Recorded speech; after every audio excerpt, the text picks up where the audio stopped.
Welcome to Follow Your Curiosity. Ordinary people, extraordinary creativity. Here's how to get unstuck. I'm your host, creativity coach Nancy Norbeck. Let's go. Caroline Whiddon thought she was going to play French horn professionally, but panic and anxiety had other ideas. Fortunately, orchestra administration turned out to be her true home, ultimately leading her to co-found the Me Too Orchestra with her husband, Conductor Ronald Braunstein. Braunstein's bipolar diagnosis left him unable to find work, and Me Too is the world's only classical music organization created by and for individuals with mental illnesses and the people who support them. Caroline and I talk about the power of music to create change, what happens when you create stigma-free zones, the documentary Orchestrating Change that chronicles Me Too's journey, and more. Here's my conversation with Caroline Whiddon. Caroline, welcome to Follow Your Curiosity. Thank you so much. It's great to be speaking with you today.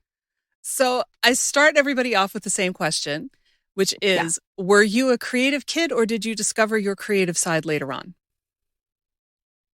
Oh gosh, I don't think that I was a creative kid. I definitely was playing music at a pretty young age. I'm the child of professional musicians.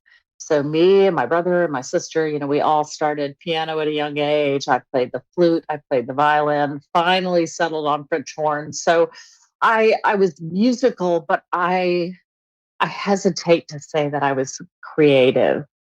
And that may just be because I was classically trained, and as a child, that really meant reading the notes. I think, and there is some creativity in that, but it was just such a structured kind of setting where I was taking lessons, and I was, the aim was perfection in terms of playing the notes, what was on the page, that kind of thing. So I'm going to say I was musical, not creative. That's so interesting.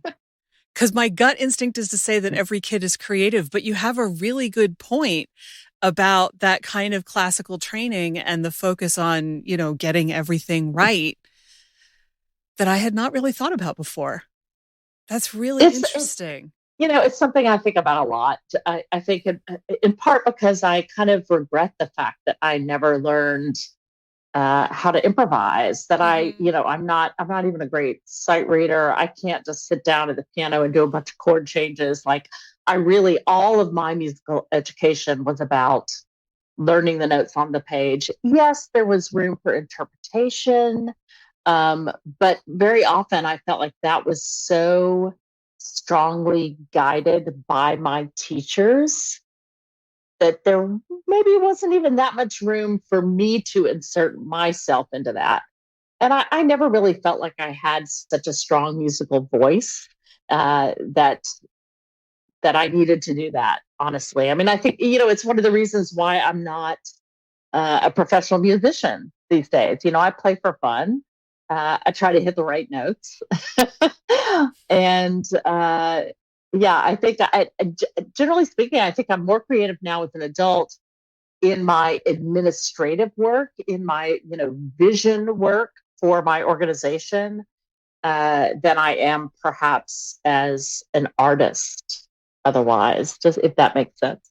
It kind of does in a way that I don't really expect, but but it does. And you had me thinking about like my piano lessons as a kid. And I'm wondering now if maybe that's why I rebelled against my piano lessons after 3 years. And I'm going to have to think about that a little bit. There's a reason why I don't play piano now, and it's because I only lasted for those 3 years. As an aside, I have to tell you, I literally just read an op-ed in today's New York Times that was written by Jon Batiste, the very, popular former band leader for the Colbert Show. And he spoke about his early time at Juilliard as a student and told the story, which was very unexpected to me, about how he really was always getting in trouble with the higher ups and with the administration because they had a very kind of staid, strict view of what his jazz education needed to be. And he felt stifled. He could not please them and also please his inner self. Mm-hmm. And so it got to a point where they said, you got to drop out or take a year off and figure it out. And he ended up taking a year off, and he went back, as a more mature person, a more mature musician, but still, and was able, obviously, like, got the degree, has done wonderful things since then. But now he's a trustee at Juilliard, and he's in a position where he's able to work with the leadership at Juilliard, which is, has changed over the years, to try to make sure that they're accommodating students who are maybe like he was several years ago when he attended. It just got me thinking about, that it's just interesting to think about people who really have such a strong inner sense of their musical identity and their creativity. And I, as a music student, that was not me.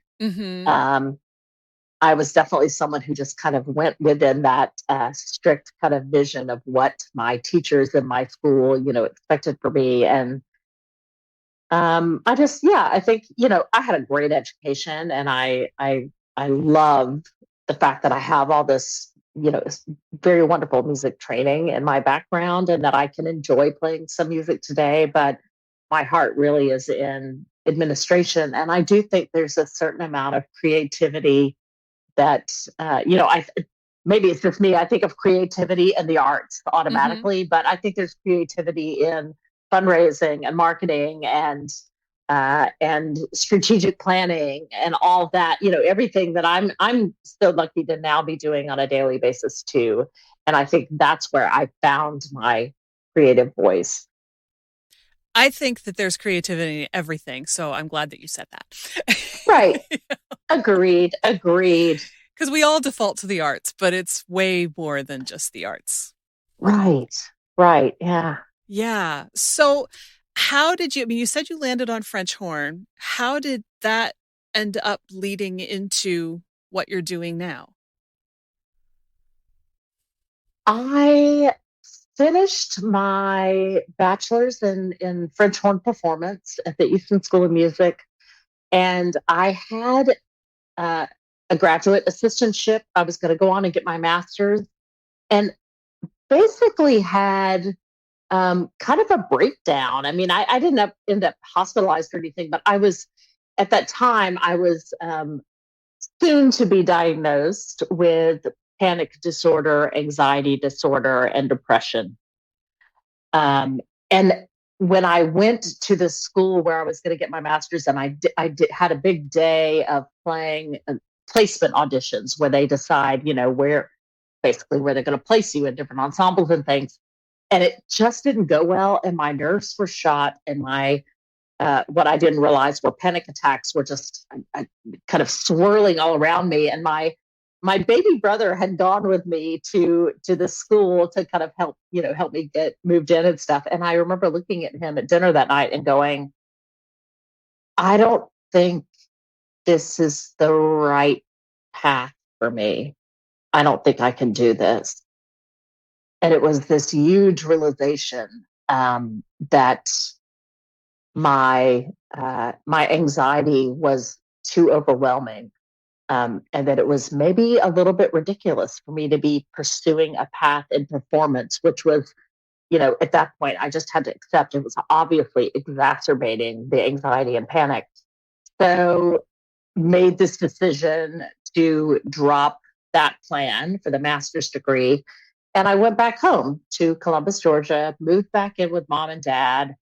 And I kind of set up shop for myself there for a couple of years. I was teaching horn lessons, some private lessons. I was playing in some kind of local and regional orchestras. And I started working part-time for the Columbus Symphony there in town. My mom was the associate concertmaster there. So she kind of nudged the music director, and I became the music librarian. Then I started doing some office work. And then my mother and I helped to found the youth orchestra of Greater Columbus. So that was like pivotal for me. I suddenly was in an office where I was doing everything. Like I was managing this burgeoning little youth orchestra program, the music, the kids, the fundraising letters, the data entry, like all of it, the concert production. And I loved it. I mean, it was, I knew that was the path I wanted to take. And a couple of years later, I got my first, what I consider my first big job with the Savannah Symphony in Savannah, Georgia. And I sold my horn to one of my private students then at the time so that I had enough money to buy a clunker of a car and drive across the state and really, launch my orchestral admin career. So Wow. that's the story of kind of that first transition from being what I thought was going to be a full-time musician, but really going into the administrative side of the gig. Yeah. And it's so interesting that, you had that realization right away that this was not the right thing, especially because so many people would be like, no, I have to keep going. I have to keep doing this thing, regardless of the fact that, they're paying a very high price for it. Yeah, there's nothing like a series of panic attacks to really let you know that, you know, I mean, I've never considered doing anything else. I was Right. raised by professional musicians. There was no other path as far as I was concerned. And then, having these attacks where you literally feel like you are going to die. You're having a heart attack at the age of 22. It makes no sense. It just that's pretty powerful. And it was so helpful that I had this opportunity to start doing some part-time work on the administrative side, and it really, yeah, pretty quickly there was this epiphany of, oh, I love being the person who helps put the musicians on the stage. That's actually a really comfortable and enjoyable role for me. So yeah, I mean, I guess I am lucky. Uh, I also think I was very lucky to have a wonderful 4 years at the Easton School to get to tour internationally, to study with a great private teacher. And, even though after getting this degree that I worked so hard for, to realize that that was not going to be the ultimate path, I still rely on those experiences and those skills like every day in some way. Sure. You Um, can relate to all yeah, the people that you're working with who are going on stage, which you might not have exactly. as much otherwise. Exactly. I think about how I think about something as ostensibly simple as setting up the chairs for an orchestra rehearsal. And very often I've like arrived at a rehearsal in the past and I'll start setting up the chairs and someone will say, "Oh, can I help?" And I very quickly realized, even as someone in the orchestra, they don't know where all the chairs go. Or it's like if they sit in the string section, they have no idea who sits in the back of the orchestra. They couldn't tell you how many trumpets or horns there are to save their lives. And it's, I take so much pride in knowing exactly how much room you need between the seats, where the stand should be placed. I mean, that kind of detail, and on a very basic level, is what makes musicians comfortable. It lets them know that they're being taken care of, that they're being treated professionally, even if this is not a professional setting. So yeah, I mean, it's great to have that skill set, and then on top of it, to have been able to develop, new skills in regards to fundraising and marketing and strategic planning and working with a board. But it all starts with really understanding what the musicians need, right? Yeah, Yeah, absolutely. Because you don't want to be playing a violin and whacking your neighbor in the face with your elbow while you're doing it. right. I mean, it's not a good idea. Nobody likes Nobody that. likes that. Nobody at all. Do you think that your mother kind of had an instinct that this was the right place for you, or do you think it was just random chance? Oh, it's so funny that you asked that. Um, I was so horrified that night when I called my parents from this school where I was going to get my master's, and it was like my worst nightmare coming true to have to call my incredible parents, and say, I don't think I can do this. And it was my mother who immediately said, I've been wondering if this was the right path for you. Just come home. It's okay. Oh, Whew. Having had a moment like that myself, Yeah. I appreciate that a lot. Right. And, my mom, she knew. And of course, my dad, of course, was happy to welcome me back home.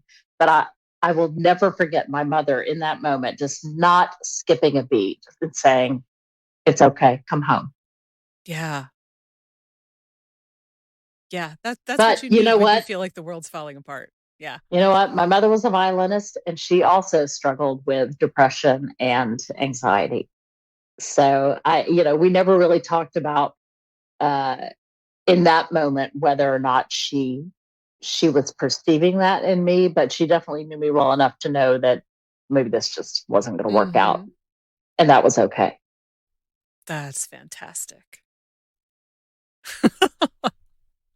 Yeah. Oh, that's the best. It's such a huge, huge relief in a moment like that. Yeah. Yeah. Yeah. Thanks, Mom. Wow. Indeed. Indeed. So you went to Savannah, Yeah. and that's What a kind of great where, city. yeah. Great town. I was there for a couple of years, and I'm sorry to say that orchestra no longer exists. They actually folded several years ago, and I went there. That was in 1994, I'm going to say, or 1994, 95, and the musicians were just coming off of like their second strike, their second consecutive contract negotiation that resulted in a strike, and they were back at work. But it wasn't necessarily a happy orchestra. I mean, we were kind of, those of us on the staff got along great. It was a great first job for me, especially because I was director of community engagement, which included a lot of education work. So I was like the person who organized, contacting all the schools and having all these kids bust in for concerts. I worked really closely with the assistant conductor on those, and he was a dream to work with. And so I was kind of in the happier end of of of the programs. But my boss, the executive director who hired me, left after a year, and we had a new boss come in. A lot of the staff left. Not long after I left, the orchestra went on strike again and subsequently folded. But it was 2 years where I lived in an incredibly uh, beautiful, like history of rich, a city of rich history, and just a very colorful place to be. And I got to cut my teeth on kind of some big orchestral events and programs. It was very, very cool. Um, but I was also pretty eager to get out of there because it was quickly becoming toxic, which happens, it happens. Yeah, it can happen anywhere. Yeah. It can happen anywhere. So how did you, I mean, what came between that and Me Too? In my current job, Yeah. I left the Savannah Symphony, and I ended up taking a job with the Long Bay Symphony in Myrtle Beach, South Carolina. Myrtle Beach, not exactly as you might imagine, being a capital of classical music in the country. Most of the people there were far more interested in like golf and country music than they were in classical music. But I had a year there of being the executive director. So again, like really getting to kind of cut my teeth on financials and board work for the first time. And then I honestly, I was pretty eager to get out of Myrtle Beach. So I had resumes out around the country, and I got a call from the Vermont Youth Orchestra Association. And I distinctly remember sitting in my office in South Carolina, uh, and picking up the phone and going, oh gosh, Vermont, that's like up near Canada somewhere, right? I mean, I was 28 at the time. I'd never been that far north. I thought, gosh, that's way up there. And the gentleman who was interviewing me kind of said, like, are you serious about this? Would you really move? Oh, it sounds like your family, everybody's in the South. Would you move? And I said, yeah, for the right job and the right benefits and all that, yeah, I would consider it. And I ended up flying to Vermont, and that was the beginning of my tenure, my 13-year tenure as the executive director of the Vermont Youth Orchestra Association. And it was in so many ways a dream job. I mean, I loved it. I felt like I hit the jackpot. The first thing that we did when I got there was to start a feasibility study and launched a $2 million capital campaign to create this gorgeous facility for the youth orchestra and for other groups in the community to use. We renovated a historic drill hall, a cavalry drill hall. And so here I am, at the age of 29, 30, and I'm running around in my construction hat and going to all these construction and design meetings and meeting with acusticians and writing Kresge grants and just, like doing really big work that felt, it felt important. It was important. I mean, it was music for hundreds of kids in Vermont, and it was, surprisingly became one of the biggest youth orchestra programs in the country during the time that I was there. We just grew exponentially, and it was a great job. And then we lost our music director. He moved on to a different job, and we launched an international search for our new music director. And pivotal moment. That is when Ronald Braunstein entered the scene. And my life changed forever. In lots of ways. So many ways. So many ways. So did he came in for Vermont first? Yeah. Okay. So we launched the search, and we did all the interviews, did all the resumes. We got it down to 3 candidates, and Ronald came in, and I'm looking at his resume, and he's, a Juilliard grad. He won the Herbert von Karajan International Conducting Competition, like the biggest competition in the world at that time, especially.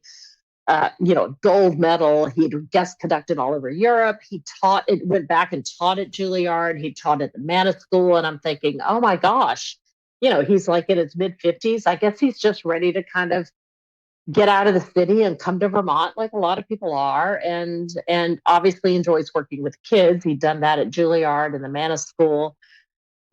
Could we be more lucky? And so I remember watching his audition, and I literally had tears coming out of my eyes, watching him work on stage with 100 kids and somehow just like magically making it feel like chamber music.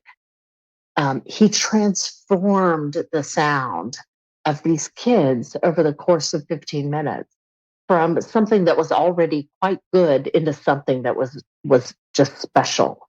Mm-hmm. In a new way. And so he got the job, and he packed up his bags, from New York, and he came to Vermont. And I will back up to say, when I picked Ronald up at the airport for his audition, I immediately thought, gosh, I feel like this guy has been through the ringer. Like, life has been tough. I kind of like immediately detected some depression, a darkness about him. I can't really explain that. I'm not a clinician. But it was an impression I got. It was almost like I could see this cloud over him. Well, once he moved to Vermont, we started working together. I started to also see this, the upside of this energy. And at the time, I didn't know what that was. It was several months before he would disclose to me that his diagnosis was bipolar disorder 1. And when he let me know that, it explained so many things, why he was kind of a different person. Every day when he entered the office, I never really knew if he was going to be up or down. And but I knew he was just this highly creative, kind of quirky guy. But a lot of the staff around me, my staff, were kind of questioning, like, I don't know if this guy's okay. I don't know if this is going to work out. And I stayed focused on the fact that what I saw him do on the stage was absolutely transformative. And that if he couldn't work an Excel spreadsheet and he wanted to decorate his office with orange fly swatters, which, yes, he did. Okay, quirky genius. I'm fine with that. Just keep doing what you're doing with the kids. I mean, that was my thing. But the staff thought, they just said, he's making our lives more difficult. He doesn't have a very organized brain in the way that we're accustomed to. And eventually, one of them, said to me in an email, "We think this guy is mentally ill and we don't know how to work with that." And that kind of sucked the wind out of me. And when Ronald did finally disclose his illness to the board of directors, they said, "It's too late. We've already voted to fire you." Oof. And at that point, boy, I mean, it really had the rug pulled out from under me. They fired him, but they asked him to stay on for another 3 months to finish the next concert cycle. Yes, thank you for very appropriately laughing. It made no sense. And I don't want to rehash all of that situation, but it was really absurd, and it was heartbreaking, and it was for Ronald. I mean, it sent him into a spiral where he had suicidal ideation. I mean, you could imagine someone with bipolar disorder. He's getting situated in a new town with a new job. He's got a new therapist, a new apartment, and like trying to adjust to this new life, and he gets the door closed on him. He really started to spiral, and yet he showed up every week and did the rehearsals, and he did the final performances. And then he sued them for discrimination, for a couple of other things. But he settled out of court after several months. And during that time, I left the organization as well. And during that time where things were kind of going through mediation and we were both in between jobs, shall we say, unemployed, he came to me and he said, I can't go back to sending out resumes and applying for jobs, in part because his story about getting fired and then suing on the basis of discrimination had been picked up by all the newspapers. I mean, picked up by the AP. It was in the papers in Boston. It went beyond Vermont. And he said, that they've effectively shut down my career in terms of what it has always looked like. So I need to start a new orchestra for people like me. I want to start a bipolar orchestra. And I kind of took a deep breath. He said, "Will you do this with me?" And I said, "Okay, let's talk about what that means. What does that look like?" And that was the seed for what has now become Me Too, and what has been this great source of joy in our lives over the last 11 or 12 years now since we launched. But we eventually decided what that means is that we want to have an orchestra for people that is non-auditioned, that doesn't require fees. We want to remove the barriers for participation, and we want to heavily recruit people who are living with a mental health diagnosis. So that's how it started. Oh, and in there somewhere, Ronald and I started to date. Did I forget to mention that? Yes, I did. I did say, okay, we'll do this, but let's date too, because we had been good friends for quite a while. But yeah, I was pretty much interested in more than that from day one. That's so cool. It's pretty cool, I gotta say. So cool. So when you're starting something like this, and I've never started an orchestra. I have to imagine most people have never started an orchestra, but if you're going to do things like remove the barriers financially for people to participate, you've got to be coming up with money somewhere. Did the fact that this whole situation with the lawsuit and all of the rest of it was out there make that more difficult? Or did it maybe actually make it easier because of what you were trying to do? Or did it not really have an effect much at all? That's an interesting question. I mean, it's never easy, right? Fundraising is never really an easy thing. And in terms of our experience in the early days with Me Too, I think a lot of people were kind of confused. Like, what do you mean you're going to have a mental health orchestra? Like, it took people a while to kind of wrap their heads around that. So frankly, we were broke for 2 or 3 years, and both of our sets of parents were like underwriting us. Yes, there was some settlement money from the lawsuit that we helped us survive for a while, but yeah, we relied on some government programs. I mean, it was really, really tough.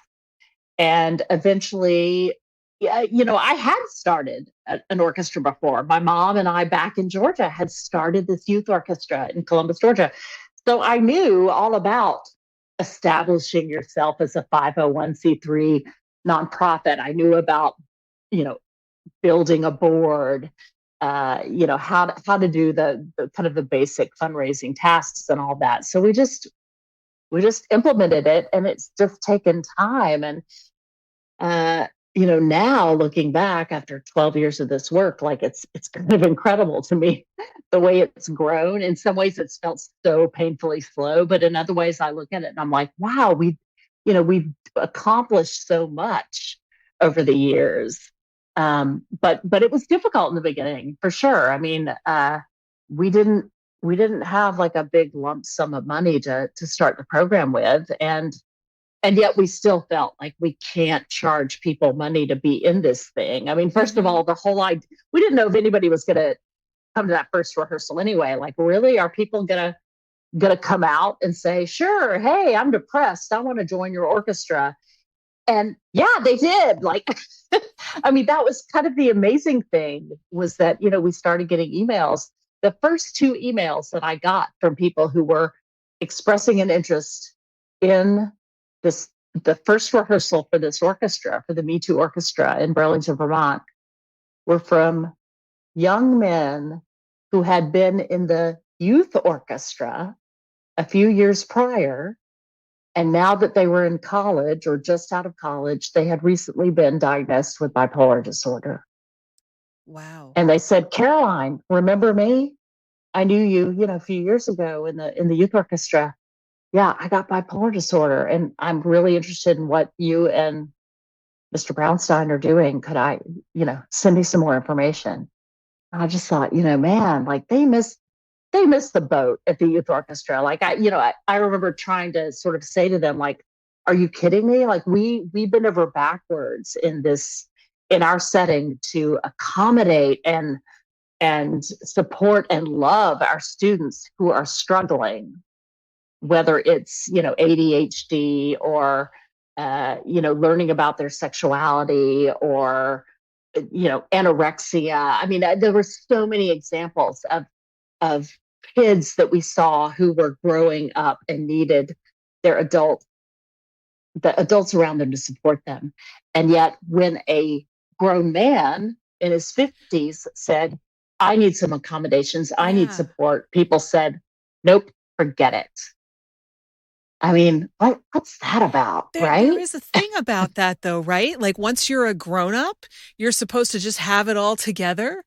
And that's Yeah. so ridiculous because how many of us have it all together? I'm pretty sure it's nobody. I mean, I suspect the Mm-mm. Dalai Lama doesn't have it all together, and probably neither does the Pope. And, most of the people that you Yeah. think would have it all together don't, because Yeah. we're all Yeah. human.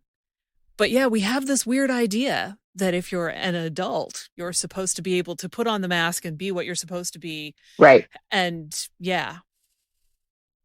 No, it doesn't work that way. Mm-mm. And boy, me too. I mean, we've just seen it over and over again. Like over the years, people are so kind of gratefully surprised to walk into this room and be surrounded by people and not really know at first who has a diagnosis and who doesn't, because it's a mixed group of people. It was very important to us from the beginning that we include both people with and without a diagnosis.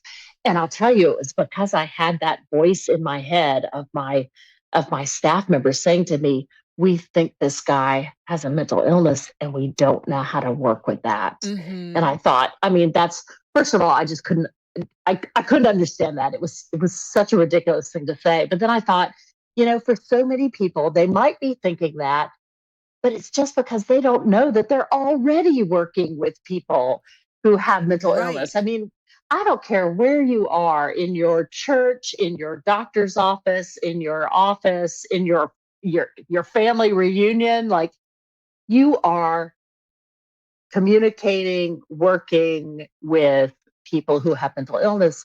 It's the stigma that keeps people from talking about it. So it just seemed like such a ridiculous statement. But I thought, here's a chance. If we really want to make it our mission to erase stigma, we've got to have this beautifully integrated community of musicians, where people who don't have a diagnosis are sitting right next to someone who does have, trauma or a dissociative disorder, schizophrenia, and they're working together. They're making something great together. And I think, there's a real temptation when people look at our Me Too movement, and it's easy to kind of say, oh, great, this must be having such an impact on your musicians with bipolar disorder and depression and anxiety. And I kind of sometimes feel like I have to also push people to consider the fact that it's having probably just as much of an impact on the people who never knew anyone or knew that they knew anyone with depression or bipolar disorder or schizophrenia. I've had people say, uh, being in this orchestra and making new friends, living with, these various diagnoses, it's made me a different kind of teacher. It's made me approach my family members in a different way. I read the news in a different way. I just, I'm constantly taking in streams of information about, the latest headlines and stories about people living with bipolar disorder and schizophrenia, and really processing that in a way that involves greater understanding about the realities of living well with the diagnosis. Because the reality is, most people don't know that you can live well with Right. schizophrenia or bipolar disorder. They think it's kind of, you get a diagnosis and that's, try to stay out of trouble. Right. Try to survive and try not Try to survive. to get into trouble. Yeah. Yeah. So, Wow. it's really great to be making music with people who are willing to share their stories of living well with a diagnosis, because we never hear those stories otherwise, right? I mean, nobody's Right. writing a newspaper article or, doing a TV show about people who, the lawyer with schizophrenia who's winning cases and has a great home life and multiple degrees. And you don't hear the good stories. You only hear when Yeah. somebody's experiencing their worst crisis in just, a catastrophic way. And that's such a small and rare occurrence, such a small percentage of cases. And mental illness isn't constant. I mean, it's fluid.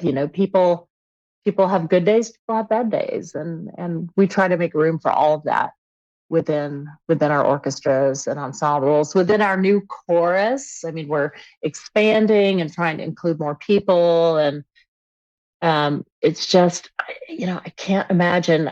I thought I had the best job in the world when I was working with kids with the youth orchestra. And now I'm like, yeah, that was a great job for a long time, but I'll take this. Because I think I'm a better person now. Um, I'm a more well-rounded person. I think I was a pretty decent human being before, but I've now made room, gladly, in my life for so many people with such an array of stories and experiences, and that just makes me a richer person. Sure. Right? Yeah, absolutely. Anytime you can do something like that, it's never a bad thing. I have no idea what the last question was that you asked me. I just That's take okay. off on these You're tangents. just absolutely fine. It's all good. But I do keep wondering, like you said that Yeah. people showed up when you weren't sure that they would. Like, Yeah. how did you get the word out, and how many people actually came that first time? And was it mostly people who did have a diagnosis, or was there a kind of a balance? Yeah. So we did what everybody does. We kind of announced in the calendar listings, and we sent out a press release. And of course, in Vermont, it was kind of big news because everybody read about or heard about how Ronald had been fired from this rather high profile job there. So when we kind of regrouped and announced our new initiative, there were articles about it. And so the word spread, and I created a little bitty email list and mailing list, cobbled together from my various contacts from having been in the state for many years at that point. But we kind of argue about it now, Ronald and I, because we didn't take great notes in the beginning. I say there were 10 people at the first rehearsal. He tends to think there were maybe 8 people. It was small, but those people showed up, and those Right. people had stories, and they were happy to be there. And even from that very first rehearsal, it was about 50-50 in terms of people living with a diagnosis and people without. And that's been a really interesting thing to me, is that over the years that ratio has kind of stayed the same. I mean, we've always made it our policy. We don't ask. Nobody has to share. People are at different periods in their lives. They have different employment issues, where it may not be safe to share something. So we don't push that at all. But it is amazing how I think how kind of happy and relieved people are when they know they're in a safe space. Mm-hmm. Uh, it really makes them want to open up. So in many ways, I feel like Ronald and I are kind of the keepers of that information, for both, for the people that are willing to share it with the orchestra and sometimes with the audiences, but then a lot of people who just kind of share it with us, and we keep that close, and treasure the fact that people trust us with it. But yeah, so it's been about 50-50 in terms of people with or without a diagnosis in all the groups, and in all 3 of the states that we're operating now, in Vermont, Boston, Massachusetts, and Manchester, New Hampshire. And the group grew to, probably 20 people by the end of the first year. But man, the first 2 or 3 years, it was tough. I mean, we eventually grew to kind of a chamber orchestra size, Mm-hmm. where he could do a Haydn symphony, and we pretty much had parts covered and that kind of thing. But uh, the same thing happened when we launched in Boston 3 or 4 years later. We thought, oh, it's such a big city and there's all these music schools. It'll be a much bigger beginning. Nope, 8 or 10 people, exactly the same cycle. Same Wow. thing in Manchester, New Hampshire. I think, I mean, we've tried to kind of crack the nut on that one. Like, why is that? What are we not doing? What can we do differently that would get more people through the door when you first start something? But I think it's kind of getting into a community and kind of educating people about what it means. Um, you know, People kind of hear music for mental health, and they're like, what is that? And the truth is, you walk into one of our rehearsals, it looks like a rehearsal. Just any kind of rehearsal. It's just that, during the break, you might catch people talking about therapy or their meds, or you might not. But Beethoven is Beethoven. When we're rehearsing, right. It's, for a lot of people, it's a time when they gratefully don't have to think about their diagnosis. Leave it at the door. You've entered a stigma-free zone. Focus on the music. Know that you're being supported. Like that's the message, whether it's 8 people in the rehearsal or 60. Yeah. And I'm wondering too, like,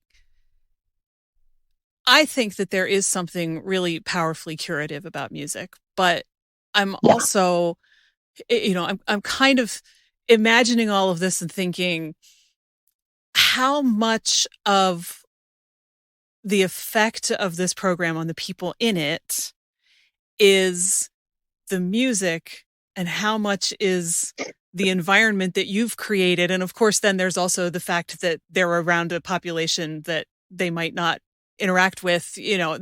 There's more going on in there there's than that. So many layers, yeah. Right? I mean, I feel like you could just peel back the onion constantly. And on top of everything you just mentioned, it's kind of the interior layer of the orchestra, but then the impact on the audience members, like what's happening there, how much, and we've tried to actually measure kind of the impact that we have in stigma reduction, in kind of the way people think about mental illness with our audiences. But I do feel like that's one thing that we haven't done yet really well, in terms of just really zeroing in on impact, on gauging our result, our ability to change people's minds about what it means to live with a diagnosis. We have so much anecdotal evidence.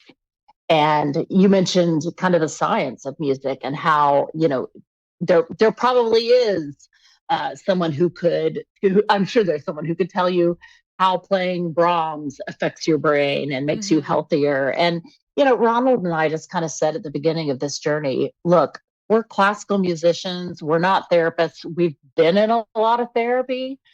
We're going to leave this with our hearts. And I keep thinking, hopefully someday somebody's going to kind of swoop in and say, I'd like to study you. I'd like to really I'd like to peel back the layers and maybe put some science to all of this. Hasn't happened yet, but we're just going to keep doing what we do and collect our heartwarming stories and, wait for the science, for the quantitative stuff to follow up, hopefully soon. Yeah. And I mean, as interesting as the quantitative stuff is, I think the qualitative stuff is really where it's at. So, I mean, that's what I'm digging. That's what I'm loving. Yeah. Absolutely. And you do have so many great stories that, you made a documentary, which is amazing. Yeah. Both that you made it and the documentary is amazing. How did that come about? It's funny. We try to perform in a lot of non-traditional venues, to include prisons. We play in correctional facilities. And I was scooting around online one day looking at various things, and I somehow came across this documentary about the world's only chorus in a men's prison that is allowed to leave the prison to perform. Ooh. And I just immediately, went down the rabbit hole, like, this is such a cool thing. And so there was an email for the producer of the film. And I thought, I've got to see the film. The trailer was riveting. So I sent her an email, and I guess, I had my email signature there and a link to our website, and kind of said, we perform in prisons. I'd love to get a copy of this film because I think it would, inspire us and maybe inform our work with the prisons. And she wrote me back and she said, I just was kind of checking out what you're doing online. Could we talk? And she called me and she said, has anybody ever documented your work? And I'm like, no, no, no. And yeah, so it started that way. I mean, it started by accident. It was me saying, I love the story of this prison chorus, and catching Margie Friedman, one of the film's co-directors, on the phone from her home in California, and her just saying, wow, I've got a friend, Barbara Multerwellen, and she and I are looking to co-produce another film. We love to do social justice, important stories, and I think Me Too could be exactly what we've been looking for.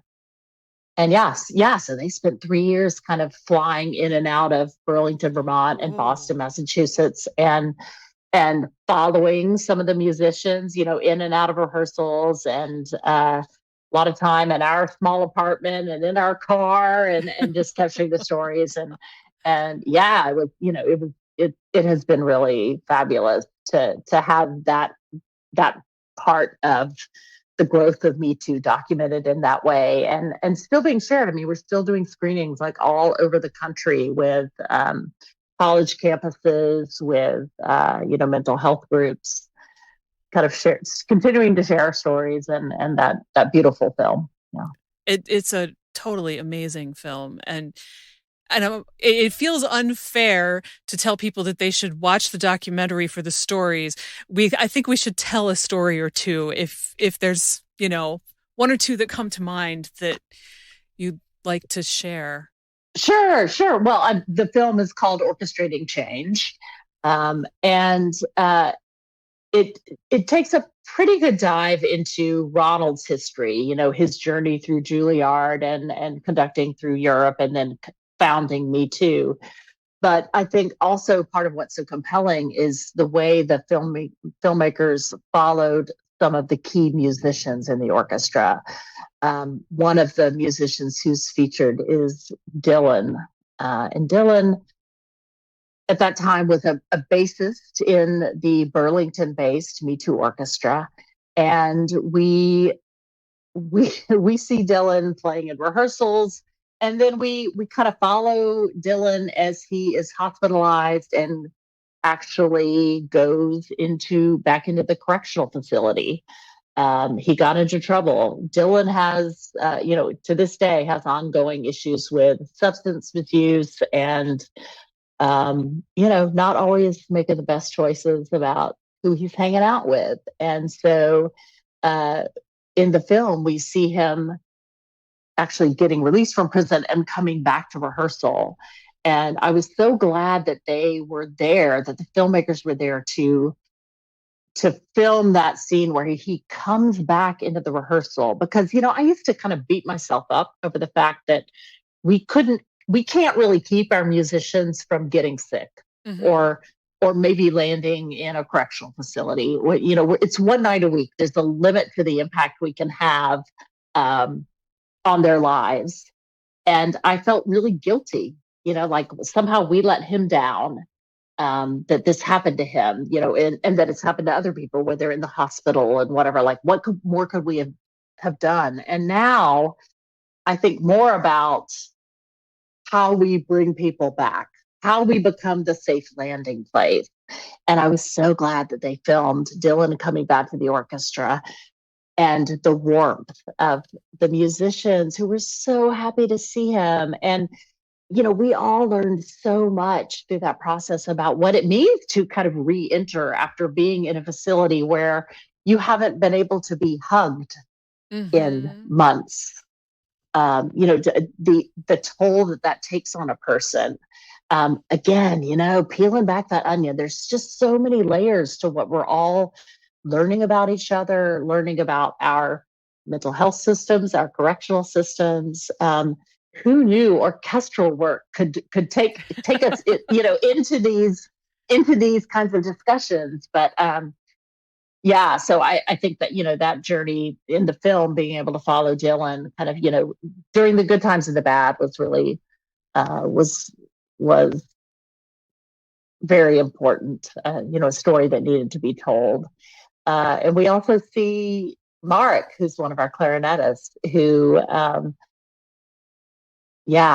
he his mental health deteriorated over the course of filming, and he ended up being hospitalized. And as the filmmakers always say, they could have made kind of a fluff film that just showed the great side of the orchestra. And to Merrick's credit, to Dylan's credit, they said, no, it's okay. Tell the real story, because otherwise it kind of discredits the whole film. Like we want people to know that, yeah, sure, we're going to have bad days, we're going to have bad periods, but we'll come back. We'll get back on our feet.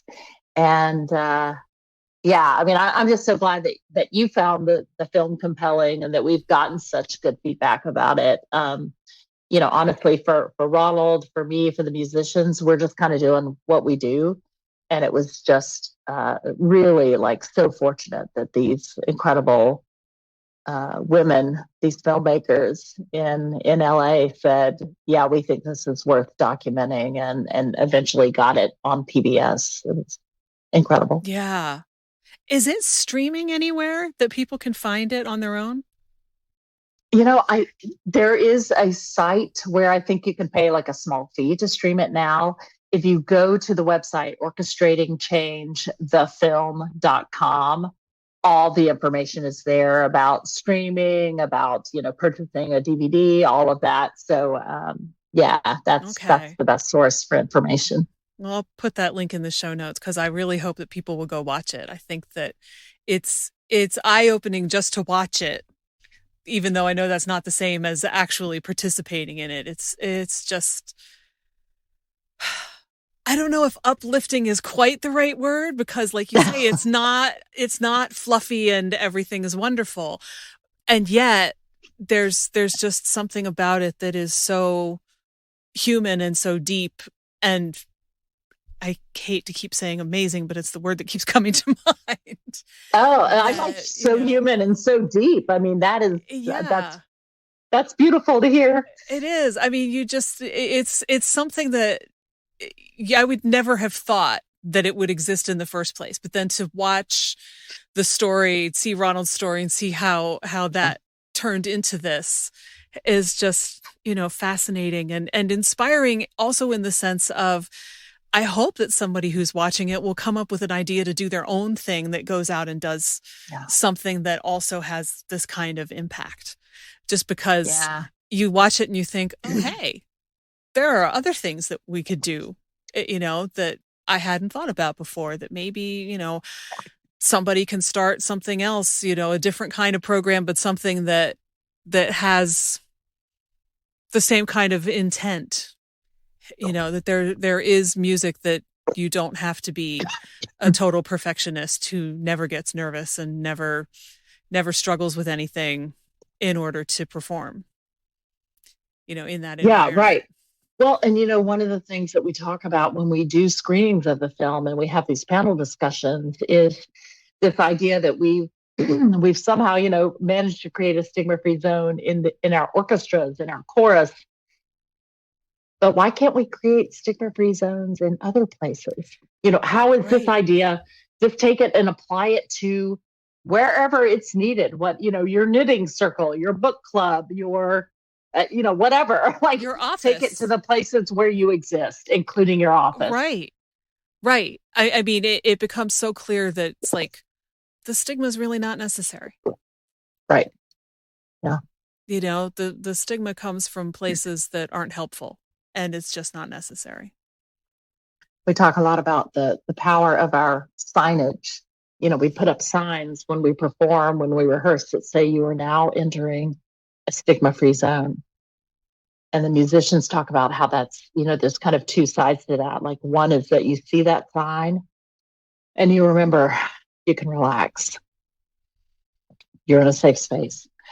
But you also remember that that's an expectation, that you're going to also take care of the people around you.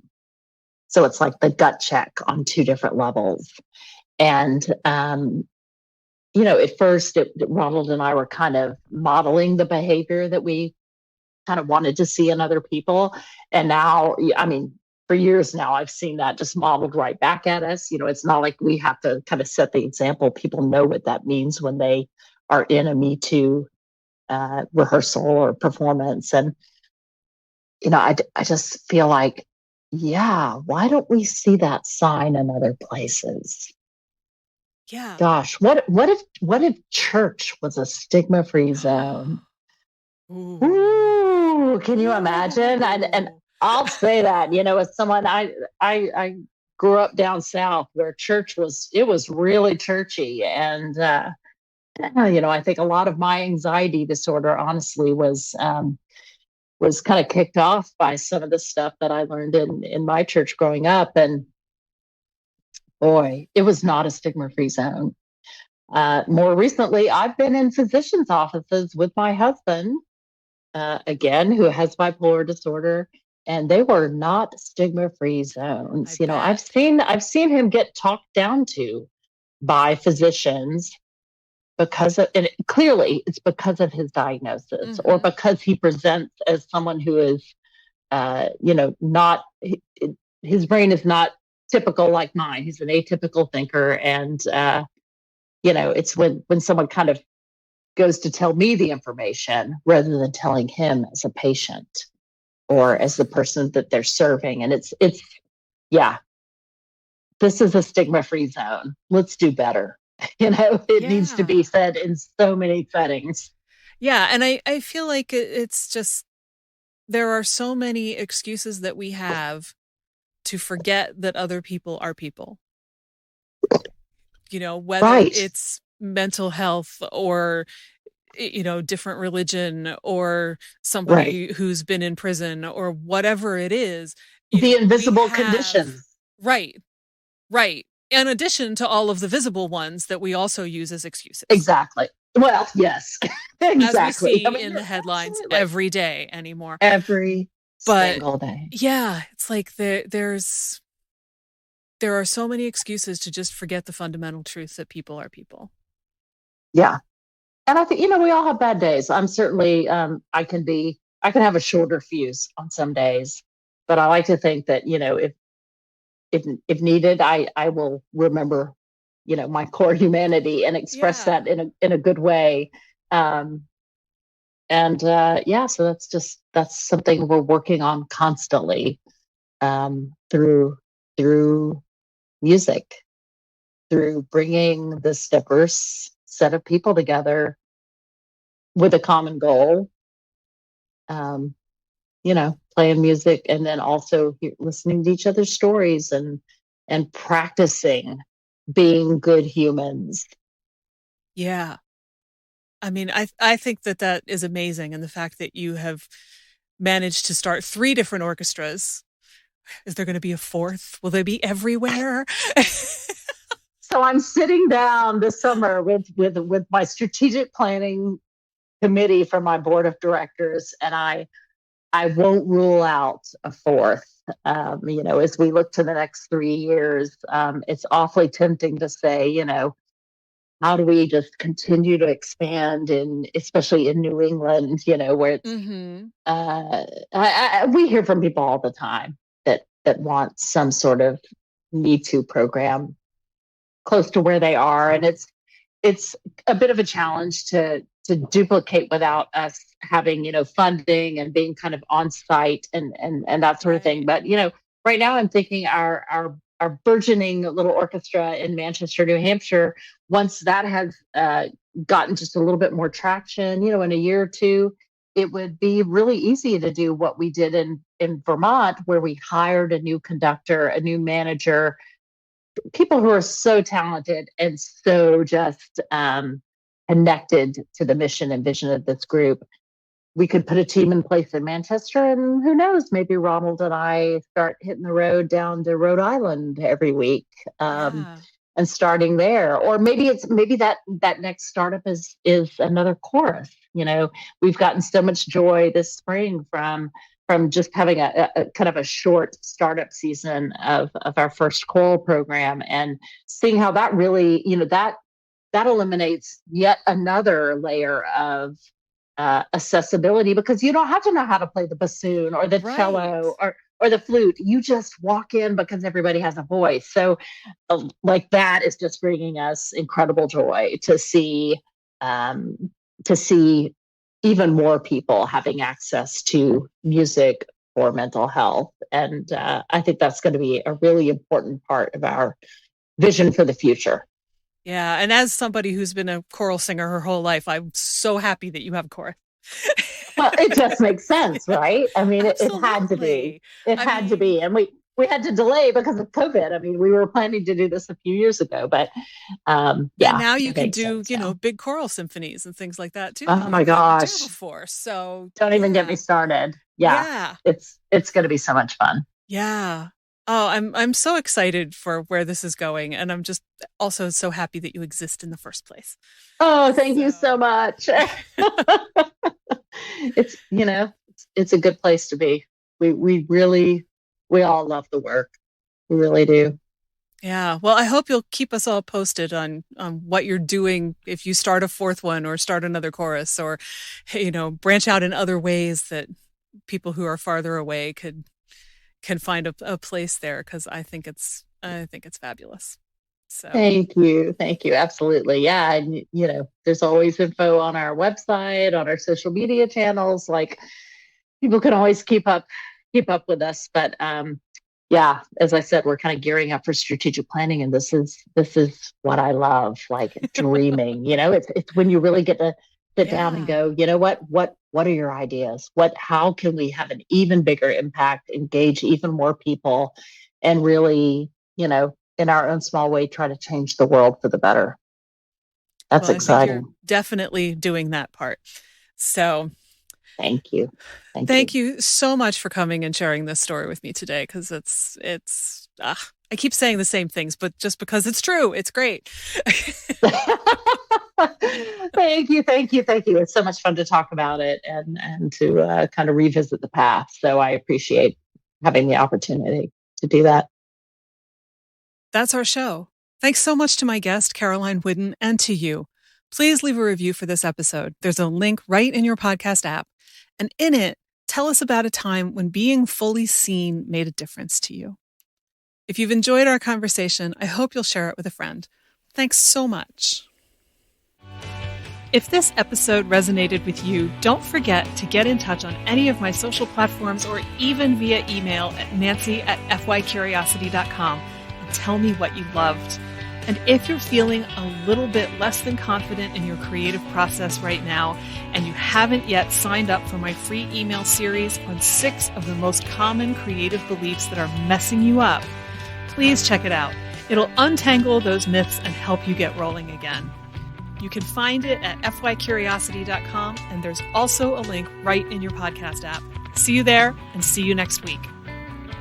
Follow Your Curiosity is produced by me, Nancy Norbeck, with music by Joseph McDade. If you like Follow Your Curiosity, please subscribe, rate, and review on Apple Podcasts or wherever you get your podcasts. And don't forget to tell your friends. It really helps me reach new listeners. Thanks.